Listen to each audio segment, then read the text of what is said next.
ആദ്യത്തെ സ്ക്രിപ്റ്റ് വായിച്ചത് തീർച്ചയായിട്ടും സാറിന് തന്നെയാണ്, വിനയൻ സാറിന് തന്നെയാണ്. ഊമപ്പെണ്ണിനൊരിയാട പയ്യൻ്റെ സ്ക്രിപ്റ്റ് തന്നെയാണ് വായിച്ചത്. എനിക്ക് ഒന്നുമില്ല, ഡയലോഗൊന്നുമില്ല, പക്ഷേ എന്താണ് അയാൾ ചെയ്യേണ്ടത് എന്നുള്ള കാര്യം നമ്മൾ വ്യക്തമായിട്ട് കൊടുത്തിട്ടുണ്ടാവുമല്ലോ. അപ്പോൾ ഊമപ്പെണ്ണിനൊരിയാട പയ്യൻ്റെ സ്ക്രിപ്റ്റ് തന്നെയാണ് ഞാൻ ആദ്യമായിട്ട് വായിച്ചത്.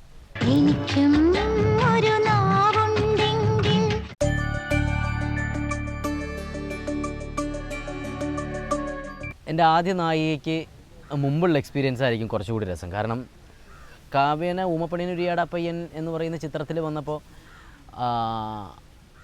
എന്താ പറയുക, ഒരു താരം എന്നുള്ള നിലയ്ക്ക് ഞാൻ ആദ്യമായിട്ടല്ല കണ്ടിട്ടുള്ളത്. വളരെ നല്ല സൗഹൃദത്തിൽ തന്നെയായിരുന്നു ആ സിനിമയിൽ വന്നപ്പോൾ തന്നെ. അതെന്തുകൊണ്ടാണെന്ന് വെച്ചാൽ ഊമപ്പെണ്ണിനൊരിയാട പയ്യൻ ഷൂട്ടിങ്ങിൻ്റെ ഒരു വർഷം മുമ്പ് തന്നെ ഞാൻ കാവ്യനെ ഇൻ്റർവ്യൂ ചെയ്തിട്ടുണ്ട്. ഞാനന്ന് ആങ്കറായിരുന്നു. അപ്പോൾ വീട്ടിൽ പോയി ഇൻ്റർവ്യൂ ചെയ്തിട്ടുണ്ട്. നെക്സ്റ്റ് ഇയർ സെയിം ടൈമിലാണ് ഞാൻ കാവ്യയുടെ കൂടെ നായകനായിട്ട് അഭിനയിക്കുന്നത്. അപ്പോൾ അതുകൊണ്ട് തന്നെ അത് വലിയൊരു ഭയമോ കാര്യങ്ങളോ ഒന്നും ഉണ്ടായിരുന്നില്ല. പിന്നെ ഇത്രയും വലിയ ആക്ട്രസ് ആണല്ലോ, ഒരുപാട് സിനിമകൾ ചെയ്തിട്ടുള്ള എക്സ്പീരിയൻസ് ഉണ്ടല്ലോ എന്നുള്ളൊരു ചിന്ത ആ കുട്ടി നമുക്ക് തന്നിരുന്നില്ല. അതാണ് സത്യം.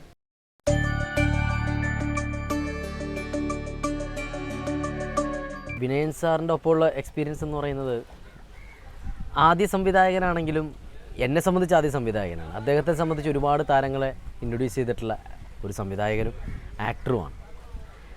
അപ്പോൾ അദ്ദേഹത്തിന് ഒരു ആക്ടറുടെ ഒരു മനസ്സ് അദ്ദേഹത്തിൻ്റെ ഉള്ളിലുള്ളത് കൊണ്ട് തന്നെയായിരിക്കണം ആക്ടർ എങ്ങനെയാണ് പോർട്രേറ്റ് ചെയ്യേണ്ടതെന്ന് വളരെ വ്യക്തമായിട്ട് തന്നെ അറിയാം, ആ രീതിയിൽ ഹാൻഡിൽ ചെയ്യാൻ അറിയാം. അതുകൊണ്ട് തന്നെ ഒരു ടെൻഷനും തന്നിരുന്നില്ല.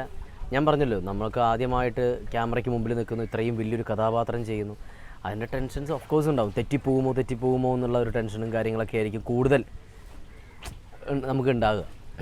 അപ്പോൾ ആ ഒരു ടെൻഷനിൽ നിന്നൊക്കെ നമുക്ക് ഭയങ്കരമായിട്ട് ഓരോ കാര്യങ്ങൾ പറഞ്ഞു തരികയും അതിങ്ങനെയാണ് അങ്ങനെയാണെന്നൊക്കെ പറഞ്ഞു തരികയൊക്കെ ചെയ്തു തന്നത് വിനയൻ സാർ തന്നെയാണ്. അപ്പോൾ ഒരു ടെൻഷൻ ഫ്രീ ഡയറക്ടറായിട്ട് തന്നെയാണ് എനിക്ക് തോന്നിയിട്ടുള്ളത്.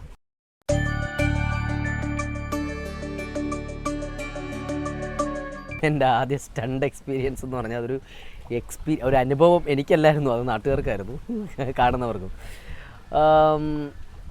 അത് എക്സ്പീരിയൻസ് എന്ന് പറഞ്ഞാൽ എങ്കിൽ ഈ പറഞ്ഞതുപോലെ കച്ചട തപ്പ ഒന്നും അറിയാതെ തന്നെയാണ് ചെന്നതും എല്ലാം. പക്ഷേ വീഴുക എന്നൊക്കെ പറഞ്ഞാൽ ഈ വാഴയൊക്കെ വെട്ടിയിട്ട് വീണ പോലെയാണ് ഞാനൊക്കെ വീണിരുന്നത്. പിന്നെ അതുപോലെ തന്നെ ആദ്യത്തെ ഫൈറ്റ് ഗുരുവായൂർ വെച്ചിട്ടായിരുന്നു. അതിനേക്കാൾ ഭീകരമായത് എനിക്ക് തോന്നുന്നു എൻ്റെ രണ്ടാമത്തെ ഫൈറ്റ്, ഒരു ക്ലൈമാക്സ് ലീഡ് ഫൈറ്റ് ഉണ്ട്. അത് മലയാളത്തിലും തമിഴിലും കന്നഡയിലും ചെയ്യേണ്ട വന്നു എന്നുള്ളതാണ്. അതൊരു ഒന്നൊന്നര ഫൈറ്റായിരുന്നു. കാരണം ഇയാൾ ഊമയാണ്, ഇയാളുടെ കാലൊക്കെ പിടിച്ച് കഴിയുമ്പോഴത്തേക്കും ഈ ഷൂ ഇട്ടിട്ട് മുഖത്തിട്ട് ചവിട്ടിയിരുന്നത്. അപ്പം അത് കാരണം മുഖത്തെ തൊലിയൊക്കെ പോയിരുന്നു. അതൊരു ഭയങ്കര, അതാണ് എന്നെ സംബന്ധിച്ച് ആദ്യത്തെ ഫൈറ്റിനേക്കാൾ രണ്ടാമത്തെ ഫൈറ്റാണ് ഒരു എന്താ പറയുക, മധുരവും അല്ലെങ്കിൽ കയ്പും എല്ലാം ചേർന്ന ഒരിതായിട്ട് ഞാൻ മനസ്സിൽ സൂക്ഷിച്ചിട്ടുള്ളത്. കാരണം അതിന്നും ഞാൻ തിയേറ്ററിൽ കാണുമ്പോഴത്തേക്കും എൻ്റെ കണ്ണ് നിറഞ്ഞിട്ടുണ്ട് അത് കാണുമ്പോൾ. കാരണം അത് ഞാൻ അനുഭവിച്ച ഒന്നില്ലെങ്കിൽ പെയിൻ മനസ്സിലാക്കി അപ്പോൾ വന്നത് കൊണ്ടാവാം, അല്ലെങ്കിൽ ആ ബേബി ഉമ്മൻ എന്ന് പറയുന്ന കഥാപാത്രത്തിൻ്റെ മാനസികാവസ്ഥ കണ്ടിട്ടാവാം. എന്താണെങ്കിലും അതിലെ ഫൈറ്റും അതിൻ്റെ ക്ലൈമാക്സും കാണുമ്പോൾ ഇന്നും എൻ്റെ കണ്ണ് നിറയാറുണ്ട്.